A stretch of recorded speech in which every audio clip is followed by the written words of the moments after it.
We live in this mirror hologram, essentially. But in this mirror hologram, it's like the reflection is also real. It's not false. It's not just a reflection. So you're seeing a perfect replica on the external as you got on the internal.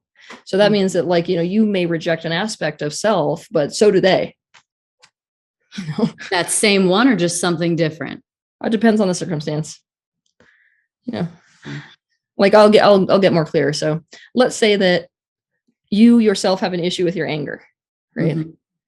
You'll be a match to somebody else who also has an issue with anger. And so you're going to get it both from your internal and from the external. While your internal part is like, this is not acceptable. We should be able to regulate ourselves right now. You'll get a partner who's like, I'm not okay with your anger. This is really immature, or whatever it is. So, yeah.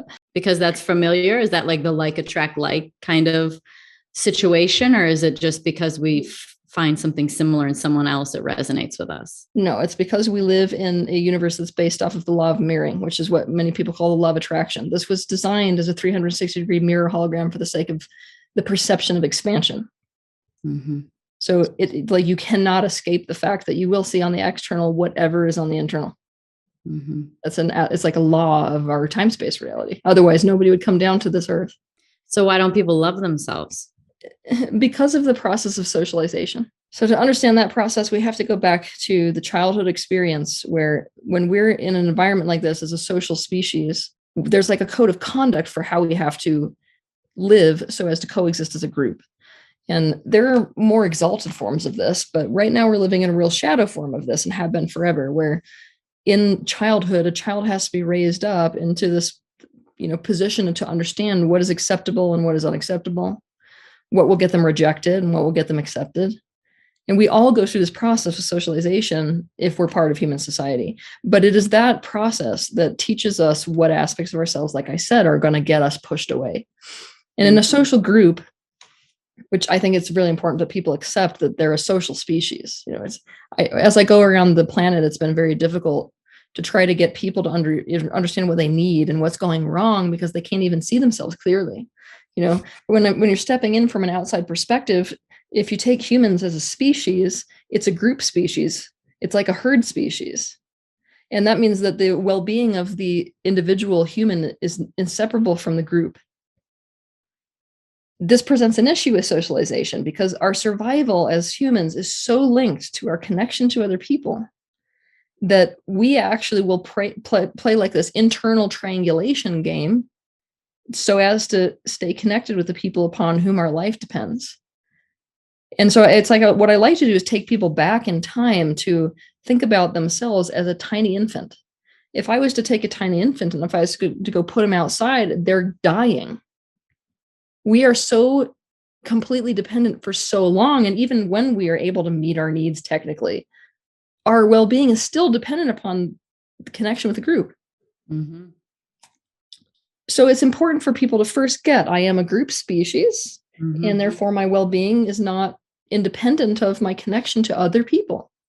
So in childhood, when you've got that fundamental aspect of yourself and that we could consider more primal element of the nervous system hooked into the group, when you've got mom or dad or any member of society, especially an adult, who's telling you, and it doesn't need to be verbal, like this can be, through their words, through their actions, through a look, if they're doing anything in response to us, we learn very quickly, good, bad, right, mm-hmm. wrong, threat to me, not. And so when I'm talking about this internal triangulation dynamic, let's talk about triangulation. Triangulation is essentially where I try to establish closeness to the exclusion of. So we see this in our social groups, like, as girls, like we've, how it is to kind of be like, oh my gosh, Michelle, she was like totally unfair to you just then. So it's a way to sort of push somebody away so as to develop rapport. And we have this exact same relationship dynamic going on, but in the internal world. And this is where self-hate begins. When we perceive that an aspect of ourselves is not going to be accepted by the group that we're around, we push that aspect of ourselves away so as to gain closeness with those people in our lives. Mm-hmm. So it's an internal triangulation game against certain aspects of self.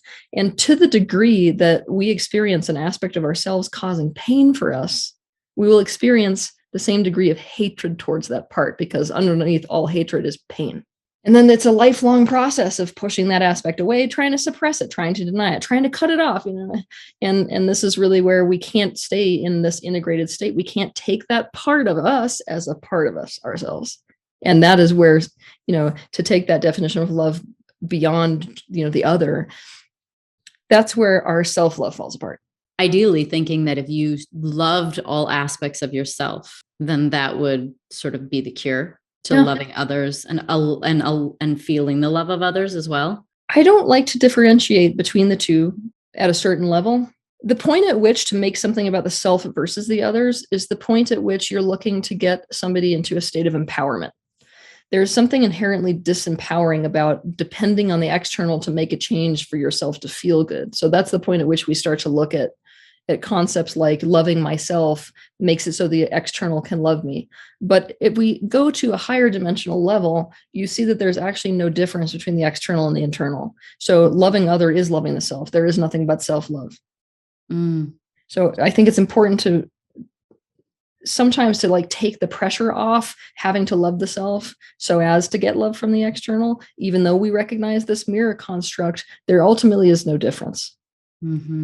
It's just, it would benefit us to not be walking around in the state of disintegration, to not be walking around in a state of fragmentation where we've got this internal war going on. We're all looking for internal peace. And you also hear that, especially in the self-development fields and in the spiritual field, you just hear this like catchphrase, inner peace, like all over the place. And it's like, what the hell is that? That's a state where you don't have an aspect of self against another aspect. That's a state where there's a recognition of value in all aspects, and the integration occurs so that you can draw from the best aspects of all of these parts of self.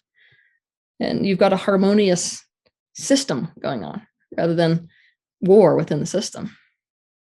So is the concept of trying to heal the self, heal the trauma, heal the wounds, cultivate your relationship with your inner child, all those kinds of things, is that an old sort of methodology of evolving? And should it really just be shifting your consciousness to a level that is just understanding that everything is a part of us? I don't see them as exclusive from one another. I feel like that is the most profoundly healing step that you can take. It's just when you start to look at the process of self-development or the process of healing through that lens of integration, you don't fall into as many pitfalls as when you're focusing on, I need to fix myself or heal myself or, do whatever. Because even the process of self-healing and the process of shadow work can become so incredibly abusive. It can become like, I need to fix this part of mine because the background noise is because it's not okay. Yeah. And then it's like, it just becomes this, you're almost on a treadmill that never ends because you can't hate yourself into needing to change and love yourself at the same time. Yeah, that makes sense. Well, it feels like a setup to fail kind of existence, the human experience. Really? It feels really tricky. And it feels like, there's a lot of confusion, suffering, and not being able to see the self and not being able to understand really what's going on. The human experience is a whole bunch of it's your fault, not mine. And it feels like is that the way it's designed to be, to help us grow and evolve? No? What happened then? Where did we go wrong? Resistance.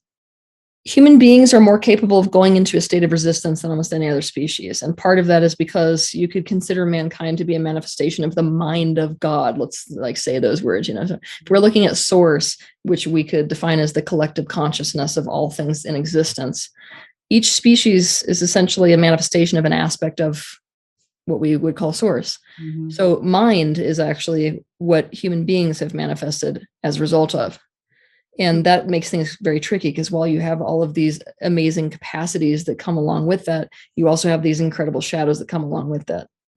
Like, for example, you can see the beauty of being a species that has the capacity to help source define itself. A species that has come down with this intention of helping source become aware. The problem with that, though, is to become aware of the self is to have an ego. So you see the human is in a state of ego more so than almost any other species because of this very same trait. And I think it's very important to realize that everything comes with contrast. So every time we have like this incredible, ability, to the flip side of that is some kind of a shadow that can get us into a lot of trouble.